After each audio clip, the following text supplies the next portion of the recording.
ล่างรถพี่น้องเข้ามาในเมืองกระเบาอ้อยเนาะมาล่างรถแล้วก็สิไปซ่อมรถเนาะก่อนเดินทางมื้ออื่นจักรถมันเป็นหยังคือลูกหมากมันพวงมาลัยมันเป็นแบบมันเป็นงกเงกขนาดพี่น้องมันเป็นจังไดโอ้เพิ่งสอบไปบางก้อนนั้นได้ไปสอบอีกแล้วเดือนก่อนน่ะก็สอบเบิดเงิน 4,000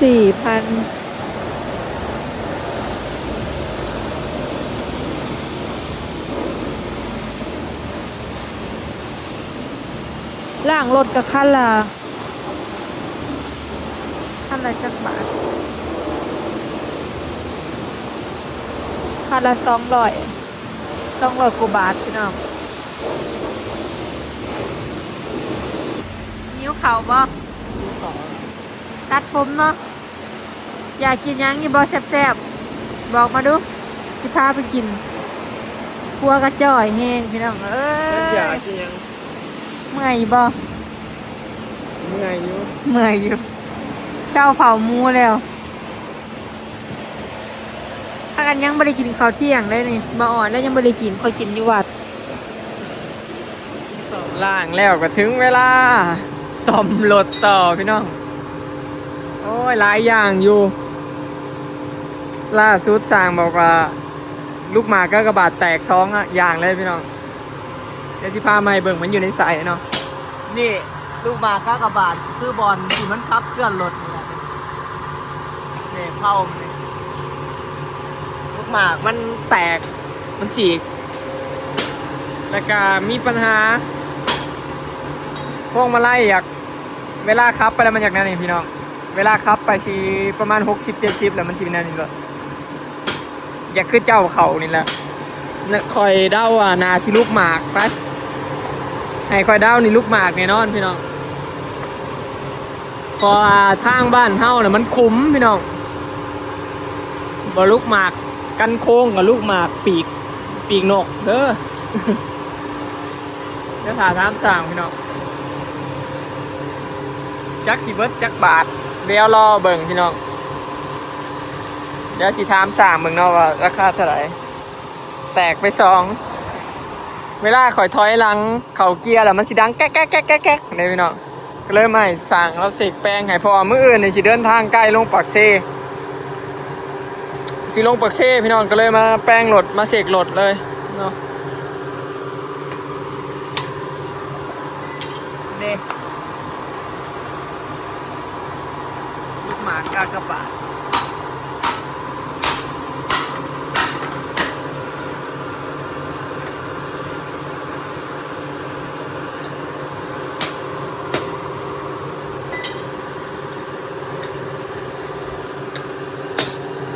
เป็นพร้อมกันเลย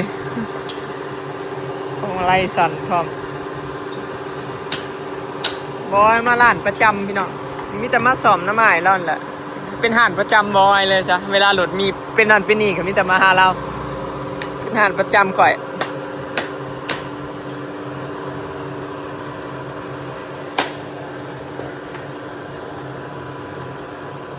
ร้านประจำ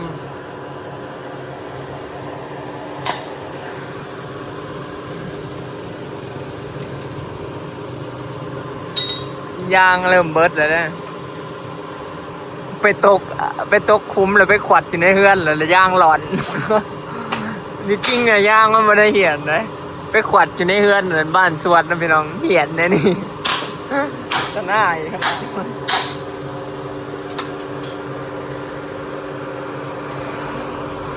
บัดได้เงินจากสิเปลี่ยนยางใหม่เนาะสมสื่ออะไรพี่น้องรถเนาะพระเจ้าก็ตั้งสื่อมาดีเนาะรถเนาะ รถทรัพย์สิน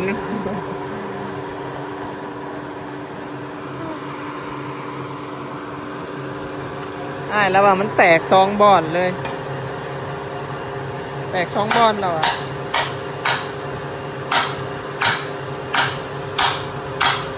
ได้สั่งมาแปลงเนี่ยพี่น้องตาเบิ่งเกลือแล้วพอดีขำหัวจ้ะอันนี้นาห้านแล้วพี่น้องผู้ใดอยากมาแปลงกับมาได้นั่นเอง สั่งตูนซื้อเราซื้อตูนพี่น้องสั่งตูนแคมทางบ้านนนบ้านนนสมบูรณ์นนเขียนร้านประจำข่อยเอง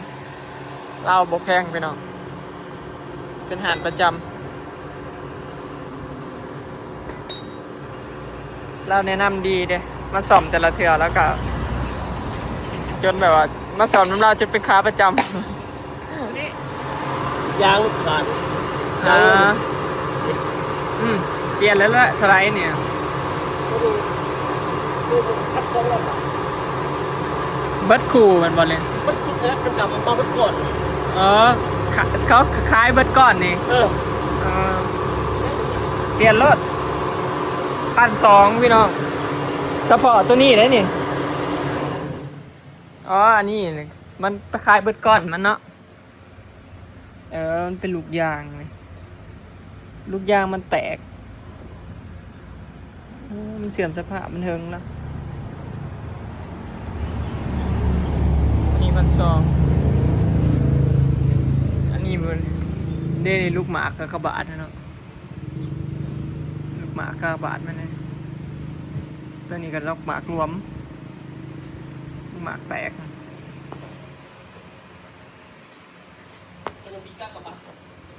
ตัวใดมันแตกใช่กากบาทอันนี้คู่ไปเลยนี่นี่กินนมไปเลยนี่แตกคักไปยังเนาะ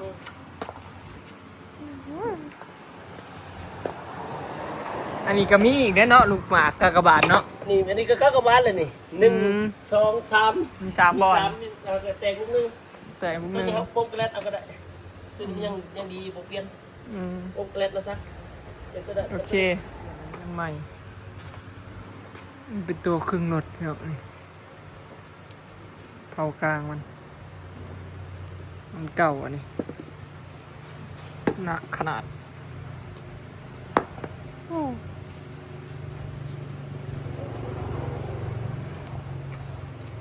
มันเก่ามันจะได้ไรตัวนี้แล้วยังอีกอย่างหนึ่งอยู่แล้วพี่น้องสิแล้วก่อนคำอยู่บนนี้มาคำก็เมียไปเวียกมากเลยคำมาแล้วก็มาล้างรถจังหวะคำล้างรถแล้วจังมาซ่อมมันตัวพวงมาลัยมันสึกเงงสั่นยังไงคือเจ้าเขามันเกิดจากสาเหตุยังไงซาแต่เก่ากับลูกหมากแต่บ่ฮู้ลูกหมากตัวใดเด้อพี่น้องไม่ต้องรอรุ่นมันข่อยก็ยังคิดว่าลูกหมากเดี๋ยวสอบตัวนี้แล้วก็จะสิสอบลูกหมากต่อเนาะพาลูกชายมาสอบบัดนี้หลังจากที่ไปดูทางบ้านเฮามันก็แนวนี้ครับพี่น้องมันขุมขี่ตามคุ้มตามเมียงมันก็สิรถมันก็สิเสื่อมสภาพไว้เนาะ1ลูกหมาก2มากระเทนนี่แหละส่วนร้ายลูกหมากรถบ่ว่ารถคันใดนะส่วนร้ายลูกหมากจากไปรถคันทางบ้านเฮาคันขี่ทางแบบนี้นะ10 ปีกับบ่มุนบ่มีได้ซ่อมทางบ้านเฮานะปี2 ปีบ่เกินนี่บ่เกิน2 ปีอ่ะแต่ขนาดพาเบรกบอยฮะกับบอยเปลี่ยนไปนะพาเบรกนี่ยางทนสุดนี่บ่เกิน2 ปีพาเบรกเหี่ยนเพราะว่ามันขี่ทางตมทางยังเหี่ยนไว้เบรกมันเหี่ยนไว้แล้วล่างรถปุ๊บฝนตกปั๊บพี่น้องสรุปแล้วช่างบอกว่ายางมันบวมพี่น้องมันบริเวณเป็นน้ำลูกหมากมานี่ต้องได้เปลี่ยนยางใหม่บอยก็เลยจำใจคันที่เปลี่ยนดำล้อมันแบบอันนั้นเด้พี่น้องมันสิเป็นยางตัวสูงตัวต่ำก็เลยได้เปลี่ยนเบิดเนาะขอบยังเบอร์ยังเนาะขอบ17สรุปว่าเฮาได้เปลี่ยนใหม่เบิดนี่ใช่มันน่ะอันนั้นเนาะนี่เบอร์มันอ่ะมีเบอร์มันยังไงเลขเบอร์ยางจะเปลี่ยนยางใหม่ไปเลยจ้าถ้าบ่เปลี่ยนก็บ่ได้ดิเก็บหนักเลย มีสโตนเป็นไหมมีขอใจยี่ห้อมีบิ๊กกับบิ๊กสโตนฮะ มีดิจิตอลกับดิจิตอลบิ๊กมันจะแน่นเลย เท่าไหร่ไง 4,000 ตังค์ อันนี้มียังเกาะจากยี่ห้อเจ้าวะบิทสโตน บิ๊กก็บิ๊กดีมันจะถือกว่า บิทสโตนน่ะสิถือกว่า มีบิดกับดิด บิ๊กบิ๊กนี่หรอบิ๊ก อืมราคาเท่าไหร ซื้อยังเบะซื้อมัน บิทนะ4,800ดิทนะเท่าไหรเกาะ บิ๊กแบบ4,800 3ตัวบิ๊กแบบ3,200 ดิทนะ3,200บิทนะ4,800โอเค มันที่แพงกว่ากัน แมน ใช่ชินากูดัน อืม มาบะเองไม่ให้รู้ได้เท่าไหร่ 3,400 ไป มันคือมีซีอันนี้นำบอก อ๋ออันนี้มันเป็นซีเขาขีดซื่อๆเขาไม้ มาไม่ได้ทำงาน ได้ซี ไม้ตรง ปีใหม่เลย บอกไปแล้วมันก็ลึบ แม่งบอก เมนปีใหม่เลยตอนนี้ มาบะขวดตีนเมนนี่ เบิ่งยางฝนกระตกบาน ไปเที่ยวใส่แบบนี้ ไม่ไปแล้ว ไม่ไปก็ว่าของเขาเลย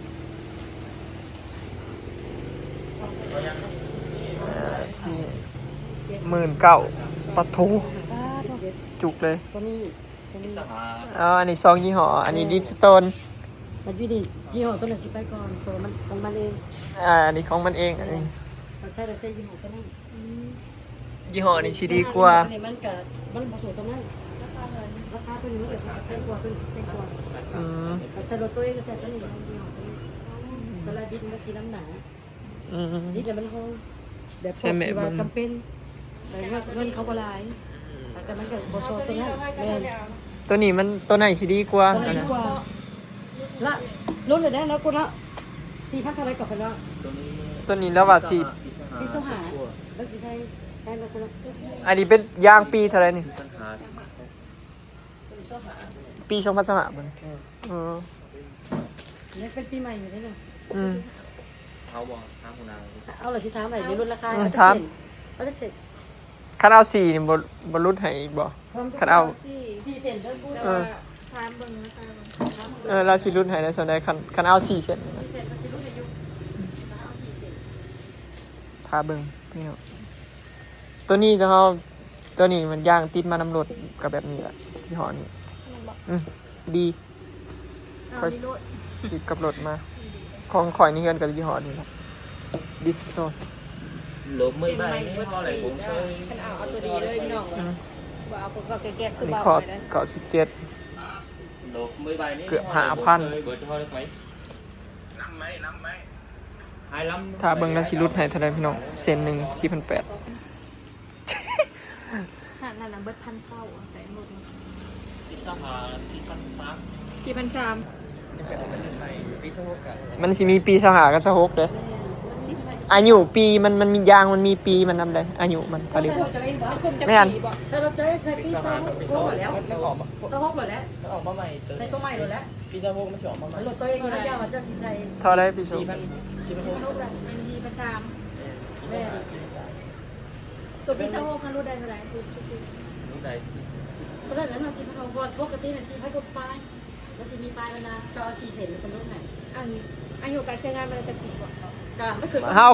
บ่เฮาเว้าเรื่องดีน่ะคือ2016นี่สมมุติว่าอายุปียางมันได้4ปีแม่นบ่ปี2016เฮาก็ไล่ไปตามปีนั้นรุ่นที่เราอีกในทองประตู มันมาแพงเดี๋ยวได้นะตัวนี้ว่า4,000กว่าเลยนะคนรู้ในเจ้าแล้วจะเอา4เซนปกติ4,000ปลายซื้อหา10ปกติน่ะวันไหนเจ้า4เซนแล้วไล่4,600หัวซะมันเป็นปีใหม่เลย 4,500อะไรบ่ 4,500ข้อนั้นร้านเท่าไหร่เลยพี่เท่าไหร่รู้ในเจ้าแล้วมา4เซนแล้วมันเป็นรู้ในเจ้าถ้าบ่4เซนแล้วยังสิได้ปลายมันมีแต่50 บาท ไอ้เจเก็บหนักเลย คอยลืมถ่ายเบิ่งไหมเปลี่ยนลูกหมากเเมื่อกี้นี่เบิด1,900 บาทนี้มาบวกขายางอีกประมาณ20,000กว่าไปแล้วรวมค่าใส่อีกยังค่าใส่อีกแล้วมัน ไปดูกับเพื่อนดู ของไทยพี่น้องว้ายมันมัวมีอินไทยแลนด์จะเข้าเบิ่งปี26พี่น้องแม่นบ่นี้ปีมันเราเอาขึ้นให้แล้วพี่น้องนี่4อย่าง4ล้อเลย มันยากกันเปลี่ยนทีละอย่างมันก็สอเปลี่ยนเบิดเลยซะ จังแบบบกุ้มเข้ากับบได้ว่าได้เก่งเรื่องรถพี่น้องก็เลย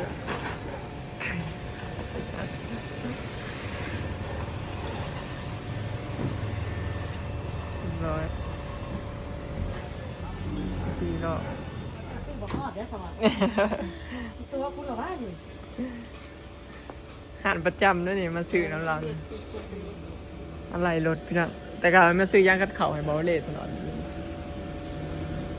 ย่างกัดเข่าของซี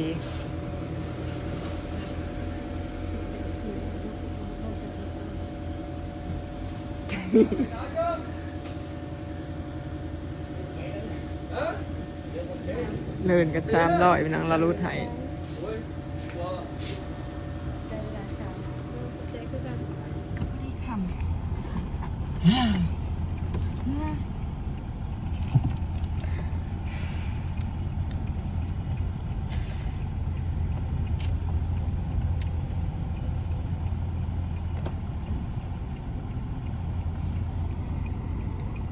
นั่นได้ก็สิได้เปลี่ยนอยากเปลี่ยนก็บ่ได้เปลี่ยนจักเทื่อตะกี้ว่าเฮาสิซื้อเทื่อละตีน2ตีนซะก่อน มีเงินคิดว่าสิซื้อเท่า แปลว่า ตีน เงินน่ะมีอยู่แต่มันบ่หลายนะพี่น้องเฮาว่าสิซื้อเทื่อละตีน2ตีนก่อนแต่ว่าตีนไปก่อนเนาะ เฮาก็บ่กล้าขี่ได้แบบคันมันแบบว่าอย่างมันบ่ดีนะเพราะว่ารถเฮาต้องใส่ต้องขี่นะพี่น้องคือด้านนี้แหละว้าบ่อยากไปซะเลยเด้อบ่ จอ ไป ดไว้บอกไป บ่ไปกับเดี๋ยวเว้ากับเขาแหละพอได้ก็ต้องได้ไปส่งเดี๋ยวสิขอไปตลาดซื้อเนาะกินไว้ให้อีแม่เนาะเพราะว่ามื้ออื่นโรงพยาบาลบาวสุกพี่น้องโอ้ยพอเวลาสิไปใช้เขาต้องไปเซ็กรถเด้พี่น้องเขาไม่สั่งคงประกาศออกจากเงินเป็นเงิน20,000กู้อ่ะกดมาลุกมาโกง ก่อ เงิ น น บ่ลือ แวะอาหารอีกดูคลิปนี้ค่ะสิขอเก็บภาพบรรยากาศไว้ซัมมิเดอร์พี่น้องฝากเป็นกำลังใจเบิ่งคลิปค่อยๆนี่เด้อสบายดี สบายดีพี่น้องช้ากับรถลาย